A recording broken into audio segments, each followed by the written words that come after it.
han sido mencionadas por otros compañeros asambleístas. Algunas aún quedan dudas, como el tema del registro social. Nosotros conocemos que muchas personas existen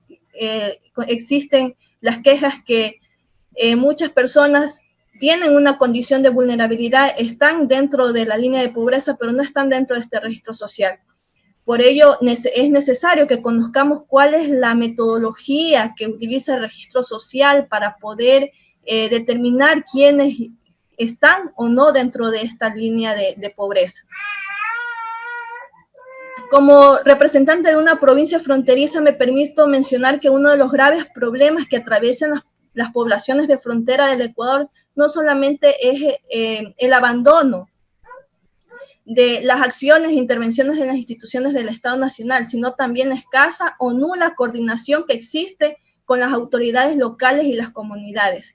Lo hemos visto, usted sabe y conoce que el principio de la Constitución de Montecristi es que el gobierno nacional deje que los servicios sean ejecutados y prestados por los gobiernos que tienen cercanía a la población y a la comunidad. Para mencionar, estos gobiernos son los GATS, los gobiernos autónomos descentralizados, pero esto no sucede, por lo contrario, se fortalecen esquemas de atención por zonas, que lo único que hacen es fortalecer el centralismo y se deja a un lado a los habitantes de nuestros territorios.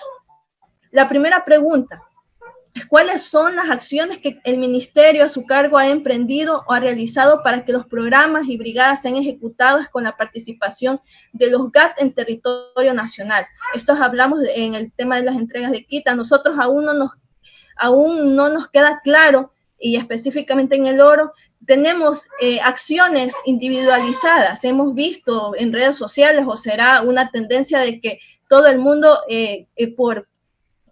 por separado sale tomándose la foto. La idea es que se articule y que se llegue a la mayor parte de los habitantes con estos apoyos.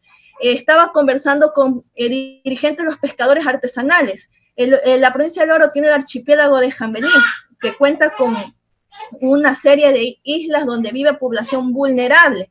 Y ellos nos mencionan que no ha habido ni siquiera visita del MIES ni una articulación con el Ministerio de Producción para tenerle una asistencia. Estas poblaciones están prácticamente abandonadas y es por la misma gente que están siendo atendidos.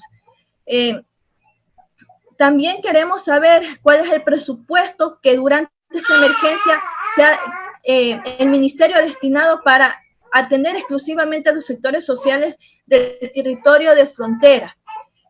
Hablamos sobre el bono también de protección familiar, pero nos queremos conocer cuál es el porcentaje que se ha destinado a los beneficiarios de las provincias fronterizas, diferenciando de la zona rural y del urbano marginal. Usted ha mencionado que la mayor parte de los beneficiarios son los sectores, los agricultores, también mencionó sectores del transporte, pero también tenemos aquí en esta provincia un sector muy importante que es el sector de la pesca artesanal. Tenemos a este sector que conocemos que tampoco ha sido beneficiario dentro de este porcentaje del bono de protección familiar. Además, también consideremos aquellas actividades que no son comunes, como los artesanos. También hay que considerar aquellos que son los artistas urbanos, personas que viven del día a día y que no necesariamente se dedican al comercio y que también están dentro del sector de la vulnerabilidad. Otra pregunta que nosotros tenemos y que no nos ha dejado claro y que tiene relación a lo que mencioné anteriormente: ¿qué medidas se ha tomado, aparte del tema del bono de protección, para ayudar en materia de inclusión económica a trabajadores autónomos? Usted mencionó que se está gestionando fondos para el sector de economía popular y solidaria. ¿Cuáles serían los parámetros y los beneficios para las empresas y personas que pertenecen a este segmento de la economía? En la cadena productiva, uno de los sectores más vulnerables es la población joven. Son los primeros en ser despedidos o, a su vez, también son los primeros en que van a sufrir directamente la reducción de plazas de empleo. El MIES también tiene competencias sobre el desarrollo integral de la población vulnerable, que son los jóvenes.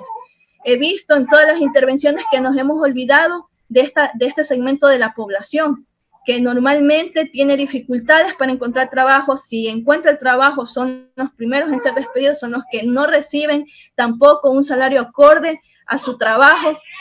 Y tampoco consideramos que esta población joven aquí en el Ecuador también está a cargo de niños y niñas.